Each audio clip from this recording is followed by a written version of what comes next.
first half of the Book of Daniel reads as a historical account and is very readable, including two of the best known stories in the Old Testament: Daniel in the lion's den and the three young men in the fiery furnace. But the second half of the book is visionary prophecy and is amongst the most difficult to understand and interpret in the whole Bible. The book becomes unmistakably apocalyptic, using imagery of bizarre events and creatures. Is it possible to thrive while following God?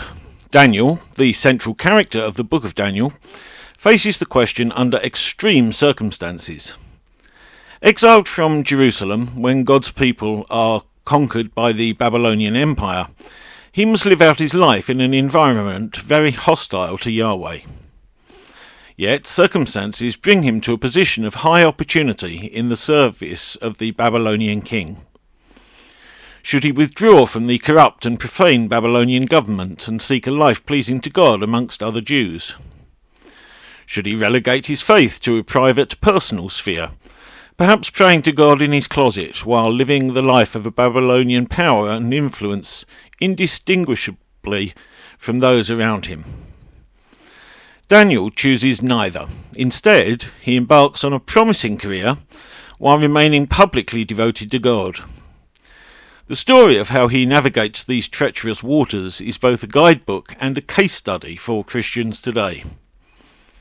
Daniel must speak up to difficult bosses, make moral choices, and deal with competitive colleagues. The book begins with the disaster that has finally ended the Jewish kingdom.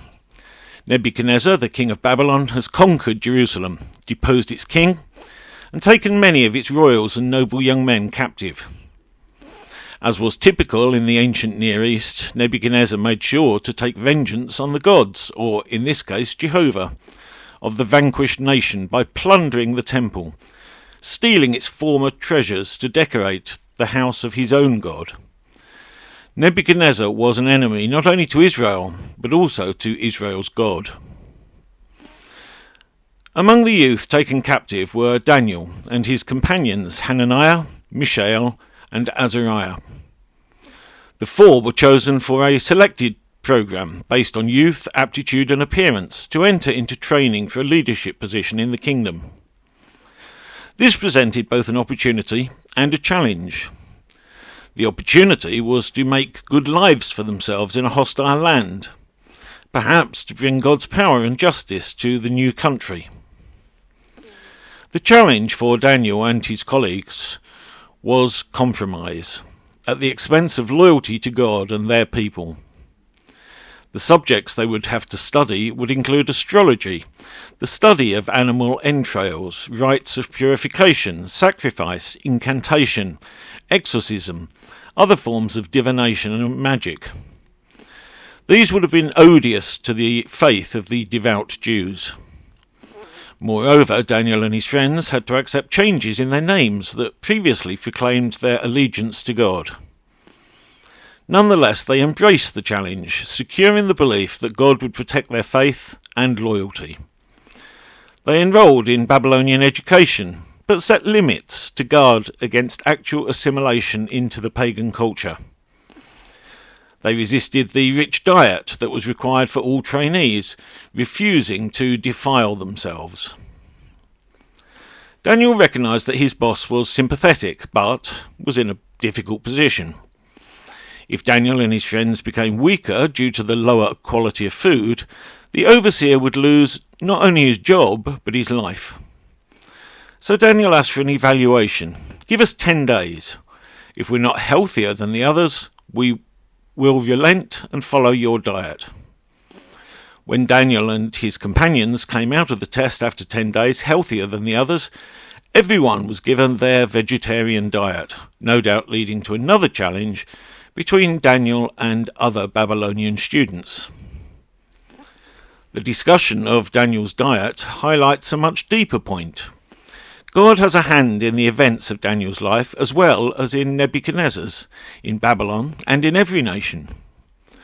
Daniel and his friends exceeded the development of other trainees not because of their genius or their diet, but because God gave knowledge and skill in every aspect of literature and wisdom. Daniel and his friends were found by the king to be 10 times better than all the magicians and enchanters and the whole kingdom. This sets the pattern for the remainder of the book, as time and again events display the superiority of Daniel's wisdom and, more importantly, the power of God over the wisdom and power of the unbelieving nations and their kings. Daniel prayed 3 times every day throughout his career, and with special commitment during difficult times. It's easy to compromise to live as the world lives, but God has called us to courage, to honour him, regardless of the pressure or persecution that this world affords, just as Daniel did. Faith demonstrates our reliance on God and invites the grace and presence of God into our lives. Daniel lived by faith, honouring God with obedience. Through his demonstration of faith, he became a living testimony of God's power and authority, even when it pertains to food and drink. Daniel's faith brought many blessings. God gave him knowledge, intelligence and wisdom, insight and divine revelation, leadership and authority, honour and respect among the pagans. Daniel was prospering and serving God in the midst of a hostile territory, but King Nebuchadnezzar was becoming uneasy ruling his own land. Even though his power was unchallenged, his dreams were becoming troubled by his worries about the security of the empire. In one dream, Nebuchadnezzar saw a towering statue consisting of several elements of different metals. The statue, enormous as it was smashed by a rock and became like chaff of the summer threshing floors. The wind carried away, so that not a trace could be found. But the rock that struck the statue became a great mountain and filled the whole earth. Nebuchadnezzar's magicians, enchanters and astrologers were of no use to him in interpreting the dream. But by God's grace, Daniel knew both the dream, without being told by the king what it was, and the interpretation. The episode contrasts Nebuchadnezzar's arrogance with Daniel's humility and dependence on God. According to Daniel's interpretation, the statue's enormous metal components represented kingdoms of Babylon and its successors. The astrologer's greeting to the king, "O king, live forever," emphasizes the king's pretense that he himself is the source of power and majesty. But Daniel gives the king 2 shocking messages. 1. Your kingdom is not a result of your own doing. Rather, the God of heaven has given you the kingdom, the power, the might and the glory. So all your pride is foolish and vain. Secondly, your kingdom is doomed. Although this might not happen in your time, it will bring all your supposedly mighty accomplishments to nothing. Humility allowed Daniel to thrive even in exceptionally unpromising situation where he must forecast the kingdom's demise to the king himself.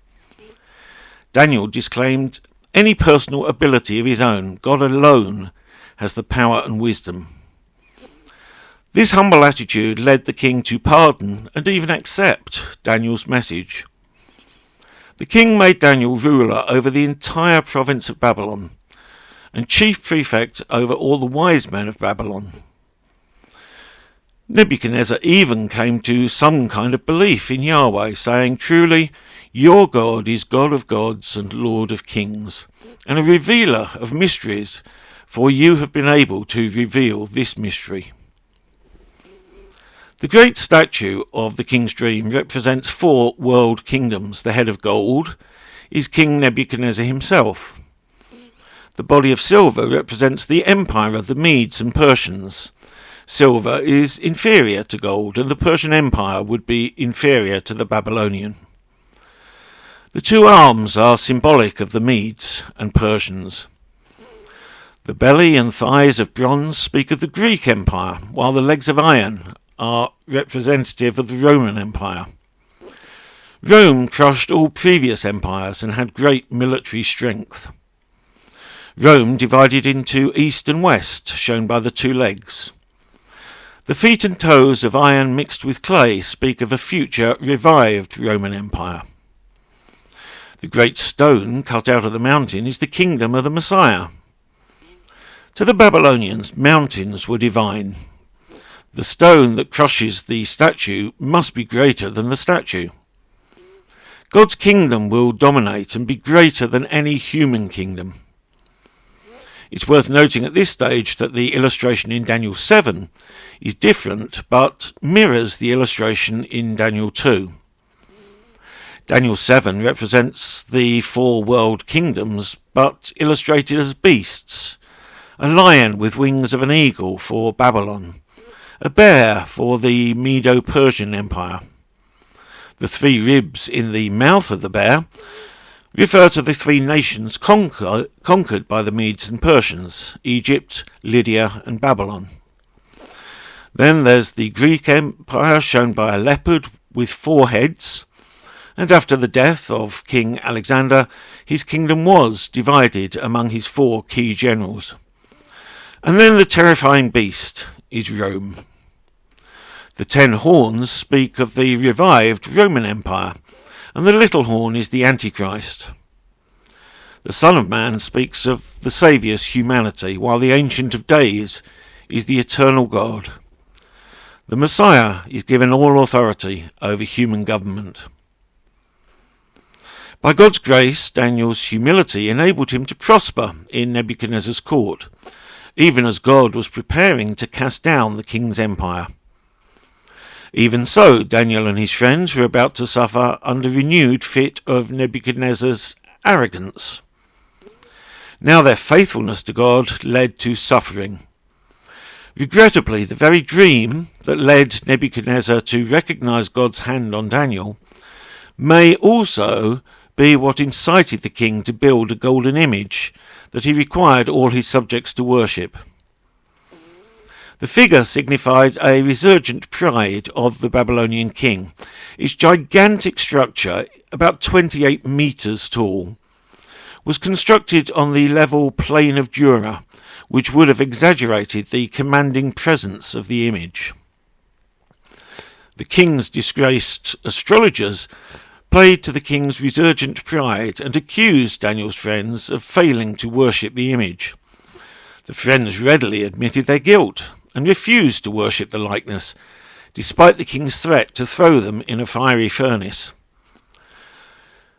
They now faced a situation where no compromise was possible without violating their integrity. Previously, they served as models as how to thrive by following God in a hostile environment. Now they had to serve as models of how to suffer in that same environment.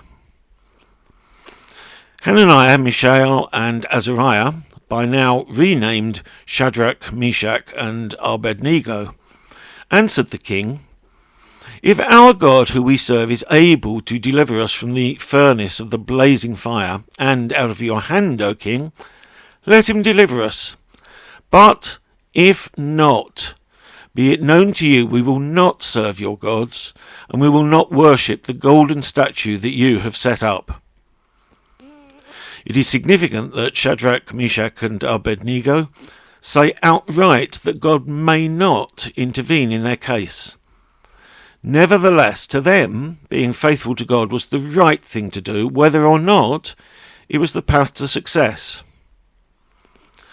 They knew the dangers inherent in their position. They were prepared to face the consequences of standing firm in their convictions. These 3 young men, still teenagers, were captives of the Babylonian Empire and were not concerned with their situation because they believed in God. They stuck by what they knew to be true. Instead of fearing man, they feared the Lord. They could never have known the big plans that God had for them.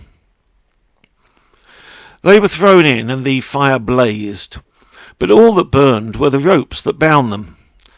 The fire was so hot that when they opened the doors to throw them in, it killed the soldiers.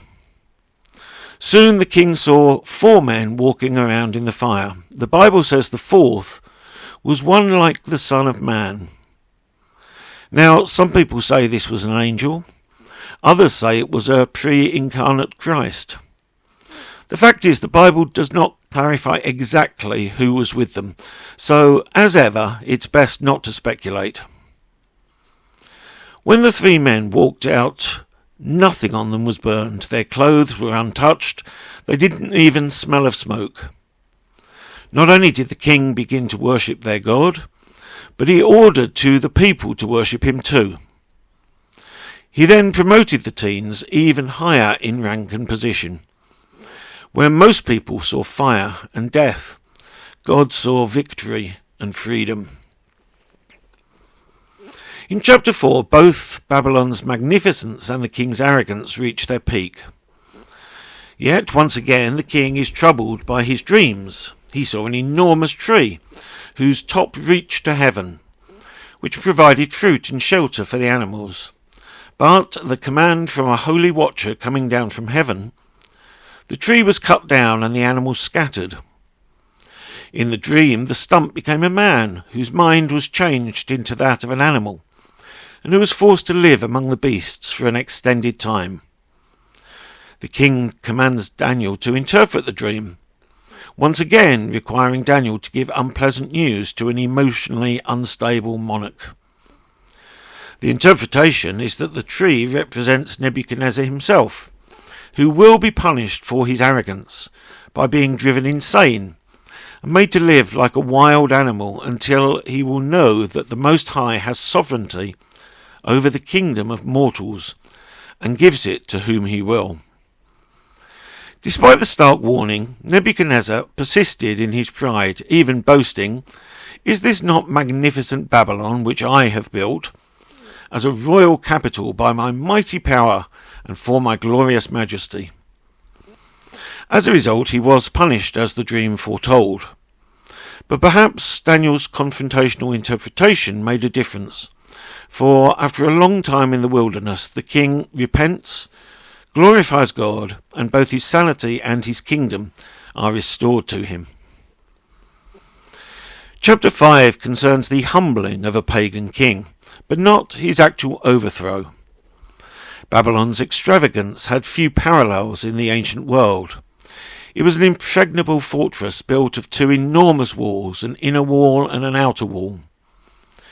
The city had as many as 50 temples and numerous palaces. The famed Hanging Gardens was one of the 7 wonders of the world.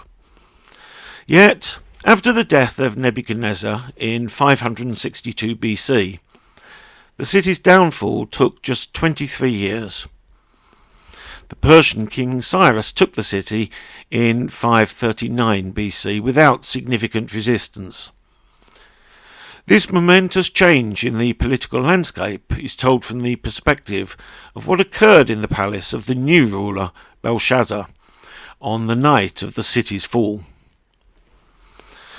As an aside, it is worth noting that, up until 1920, critics argued that Daniel was factually incorrect, because it mentions Belshazzar as king in Babylon when it was conquered by the Medes and Persians, arguing that Nabonidus was king at the time. However, in 1920, a Babylonian document called Nabonidus' Chronicle was found and discovered that Nabonidus had a son called Belshazzar.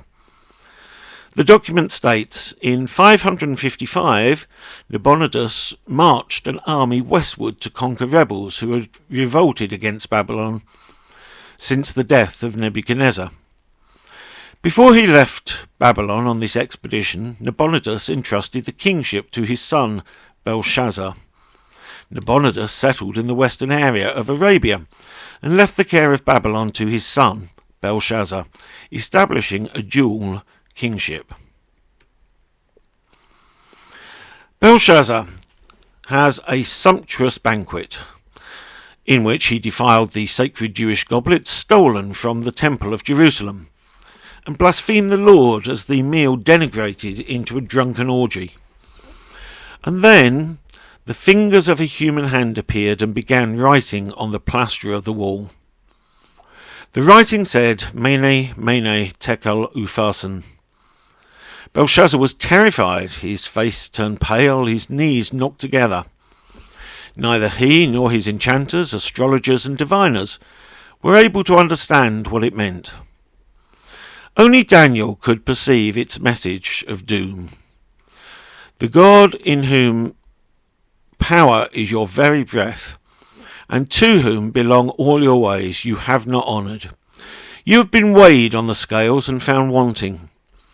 Your kingdom is divided and given to the Medes and Persians. The Bible then states that very night Belshazzar, the Chaldean king, was killed, and Darius the Mede received the kingdom. In the end, God does bring an end to the evil kingdom. God's final victory, not our personal effectiveness, is the great hope of God's people. By all means, we should bloom where we're planted. If the opportunity arises, we can and should make a difference. Engagement, not withdrawal, is the model we see in every page of the book of Daniel. Belshazzar told himself he had nothing to fear. He had food and water to withstand a siege of years, and a sizable army to defend the city with. What could possibly go wrong? To show he's unconcerned, he throws a party. He should have humbled himself before God and sought God's favour with tears.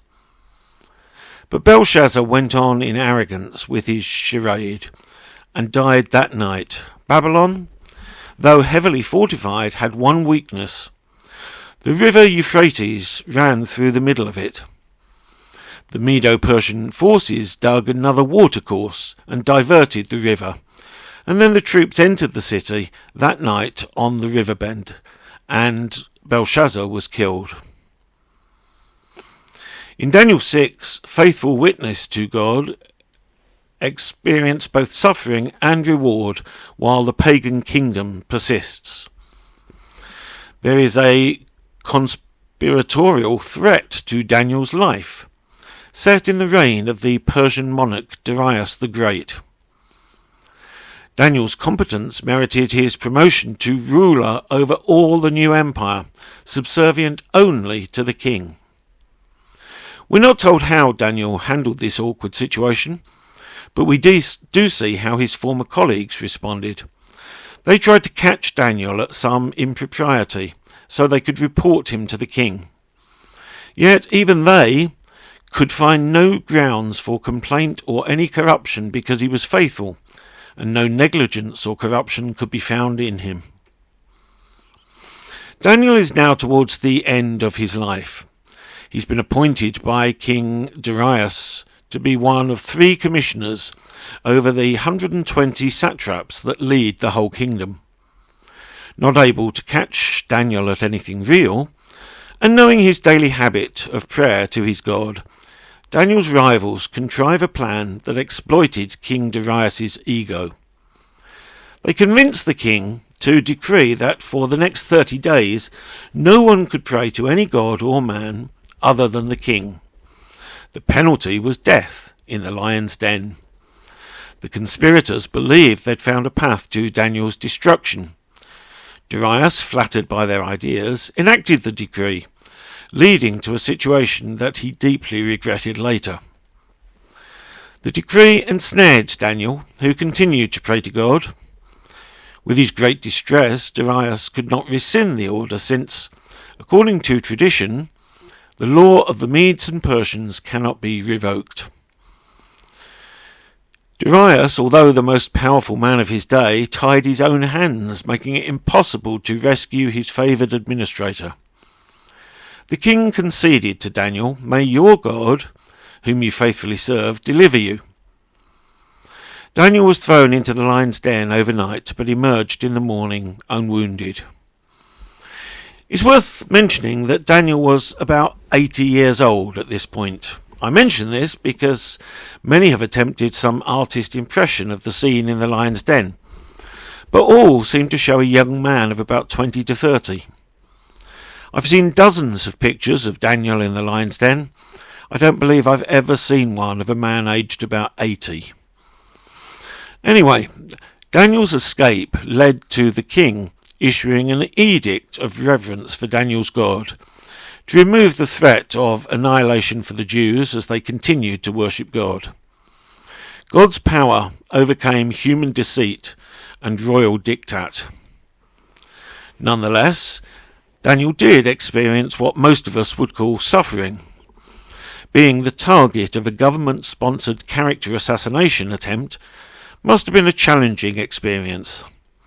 Openly defying the king's edict for conscience sake was a dangerous, albeit courageous, act. We shouldn't let Daniel's eventual deliverance lead us to imagine that the experience wasn't painful or disturbing.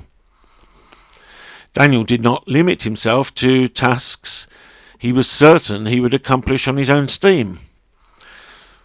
Rather, he did everything on a daily basis in dependence on God. Daniel prayed 3 times a day. He acknowledged God in every tough issue he faced. Daniel's success in bringing about change demonstrates that God cares about everyday issues in a broken society. Just because God intends to replace the current regime eventually doesn't mean he doesn't care about making it more just, more fruitful, more livable now.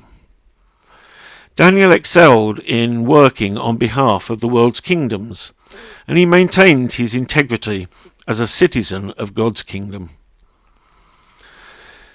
Daniel's story is compelling, not because of the supernatural, but because of the persistent connection he has with God in the face of conflict. Daniel doesn't have to run to God, because he's already walking with God. Daniel is an example of living well in the middle of suffering.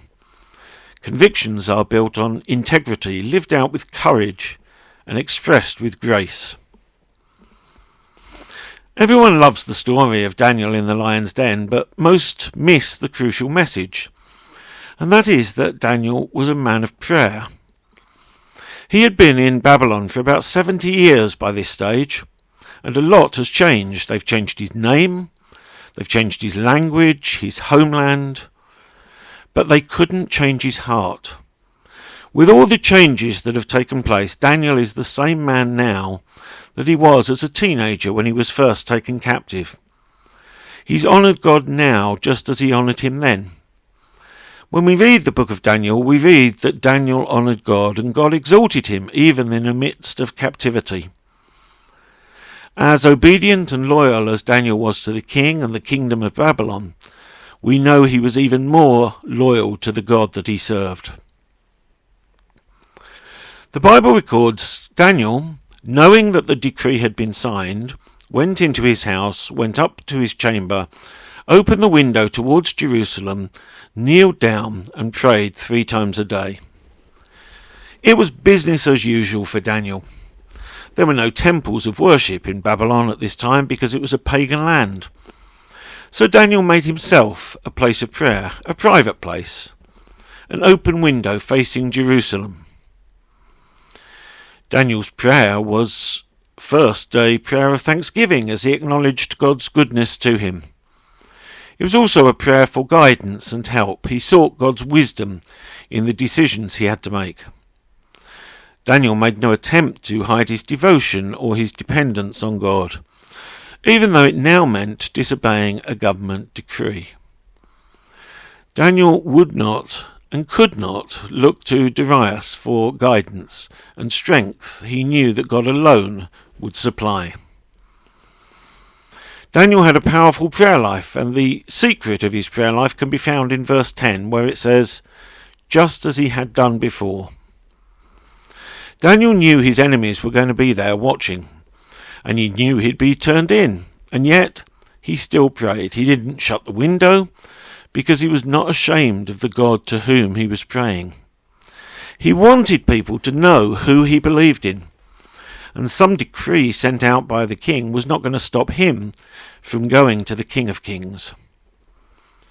Daniel had been doing what was right for so long, he probably didn't even think of changing his ways. Prayer had become the standard with him. It was a part of his everyday life, and nothing was going to change that.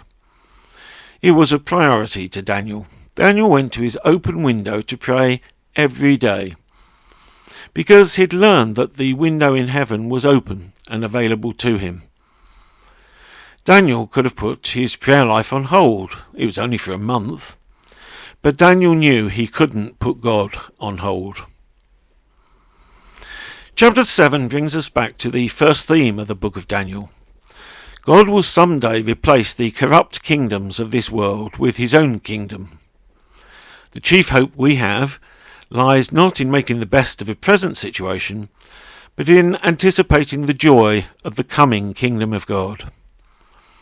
Therefore, perseverance becomes a crucial virtue. We have to persevere until Christ returns to put things right. It's not a matter of human integrity or honour. Christian endurance rests on the veracity of God's eternal covenant promises. Beginning in chapter 7, the book of Daniel becomes apocalyptic in genre. Apocalyptic literature is a special kind of prophetic oracle. Describes the cataclysmic events of the last days. Among its traits are rich symbolism, description of the final universal battle between good and evil, and a heavenly interpreter who explains the meaning of the vision to the prophet. Daniel receives haunting visions, in which he reports in first-person testimony. The net result is a series of prophecies that envisage the tribulation of God's people at the hands of despotic leaders, but which end in triumph by God's appointed deliverer. The book ends with an exhortation of perseverance to Daniel. Happy are those who persevere and attain the 1,335 days, that's just over 3.5 years. But you go your way and rest. You shall rise for your reward at the end of days. Oppression against God's people is a constant theme in these chapters. The oppressor, revealed by history to be Antiochus IV Epiphanes, is described in disturbing surrealistic images. He's the vicious little horn who establishes the abomination that desolates. He's the contemptible person who makes himself to be the supreme deity. He has hatred for the people of God. And for those who have been sheltered from totalitarian regimes or civil strife, that can be surprising. But much of the Christian community in our world today suffers from varying degrees of repression, economic and educational restrictions, imprisonment and even martyrdom.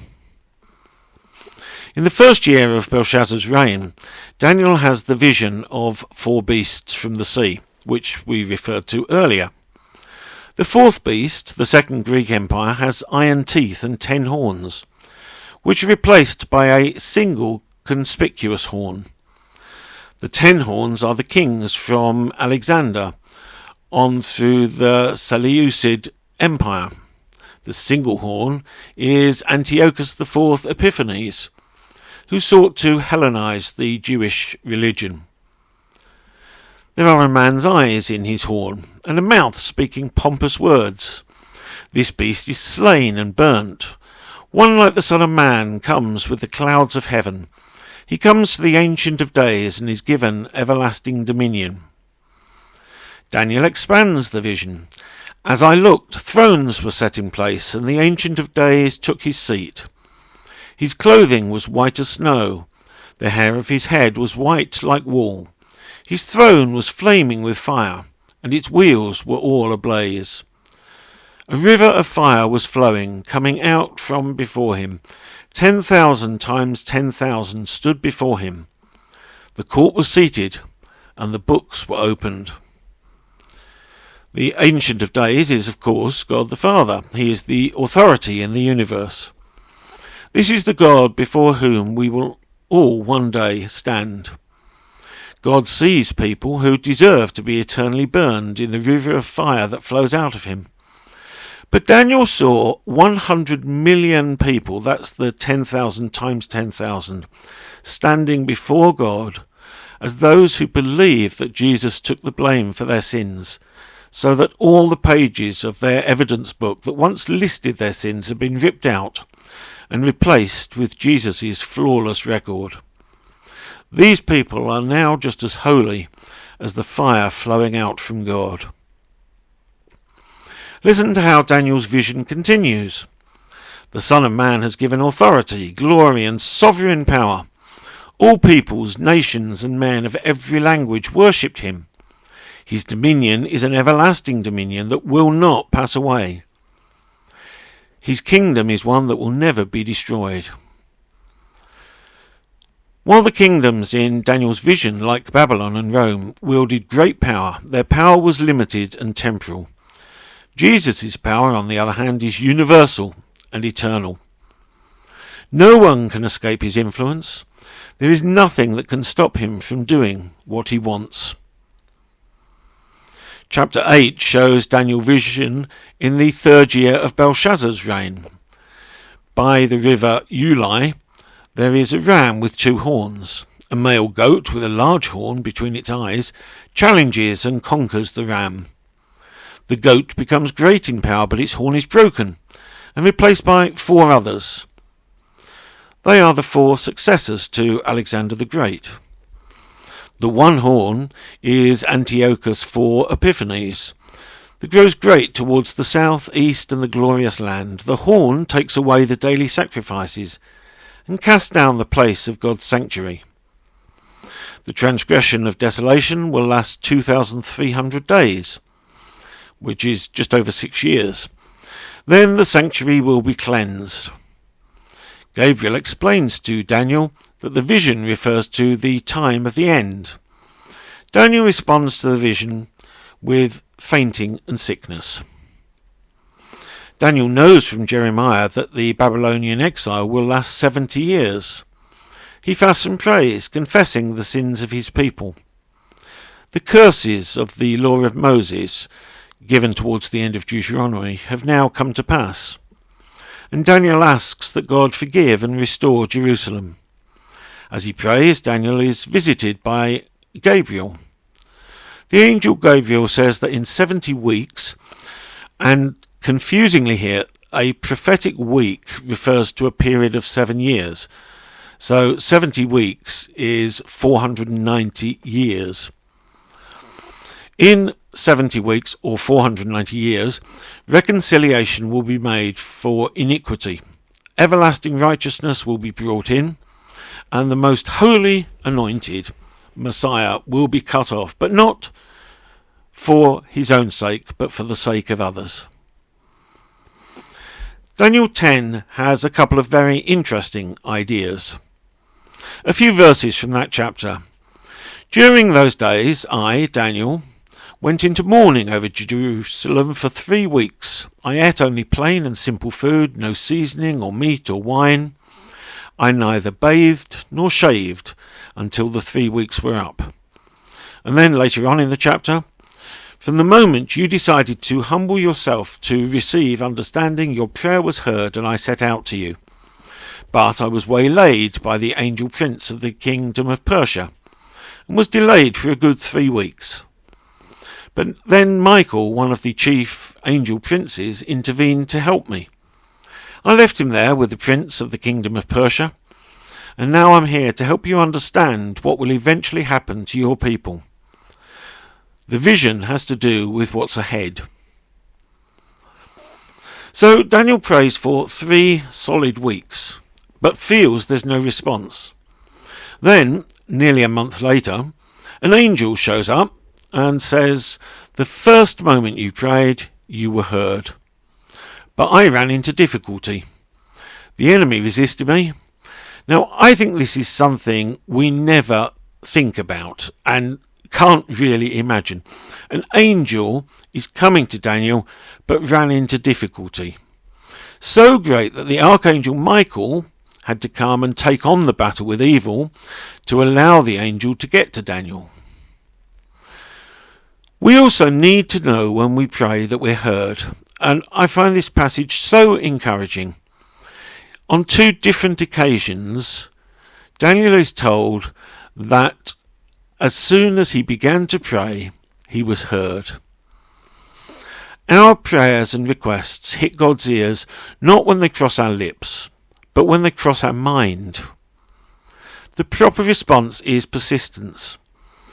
Daniel is doing his best to hear, but instead, all he can hear is silence. But he doesn't give up. There's no answer after day one. He's persistent. There's no answer after week one. He's persistent. Persistence prevails.